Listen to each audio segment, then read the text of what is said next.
विधानसभा अध्यक्ष राहुल नार्वेकर के एक फैसले ने उद्धव ठाकरे की पूरी सियासी तकदीर बदल कर रख दी।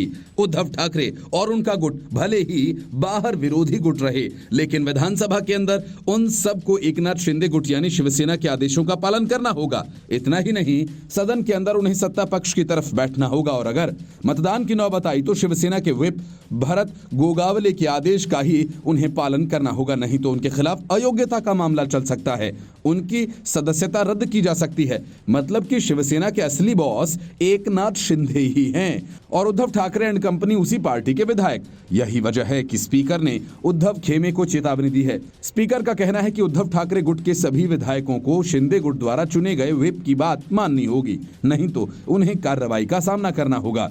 महाराष्ट्र विधानसभा अध्यक्ष नार्वेकर ने महाराष्ट्र के मुख्यमंत्री एकनाथ शिंदे को बड़ी राहत देते हुए कहा कि 21 जून 2022 को जब प्रतिद्वंदी समूह अस्तित्व में आए तो शिंदे के नेतृत्व वाला धड़ा ही शिवसेना था। राहुल नार्वेकर ने आदेश के अहम बिंदु पढ़ते हुए शिंदे समेत 16 शिवसेना विधायकों को अयोग्य ठहराने की उद्धव ठाकरे गुट की याचिका भी खारिज कर दी। स्पीकर राहुल नार्वेकर ने कहा कि उद्धव ठाकरे खेमे के विधायकों को राज्य विधानमंडल में सीएम एकनाथ शिंदे के समूह द्वारा नियुक्त पार्टी व्हिप भरत गोगावले के निर्देशों का पालन करना होगा। इसका मतलब ये कि विधानसभा में मतदान जैसे प्रमुख मुद्दों पर उद्धव के सभी 16 विधायकों को गोगावले की बात माननी होगी, नहीं तो उन्हें अयोग्यता का जोखिम उठाना होगा। इसके अलावा यूबीटी समूह के विधायकों को विपक्ष में होने के बावजूद सीएम के नेतृत्व वाली सेना के साथ सत्ता पक्ष में बैठना होगा। नार्वेकर ने कहा कि विधायकों को अपने निर्धारित स्थान पर बैठना होगा। मेरे विचार में शिवसेना सरकार में सत्तारूढ़ दल है, अगर कोई अलग रुख अपनाता है तो ये उनका अपना फैसला होगा और नतीजों के लिए वे खुद जिम्मेदार हैं। नार्वेकर ने कहा कि एक पार्टी के पास 2 व्हिप नहीं हो सकते, व्हिप का पालन उस विधायक दल के सभी विधायकों को करना होगा। नार्वेकर ने कहा कि उनका फैसला 100% सुप्रीम कोर्ट के दिशा निर्देशों के अनुसार था। उन्होंने उन आरोपों को खारिज कर दिया, ये एक राजनीतिक फैसला था।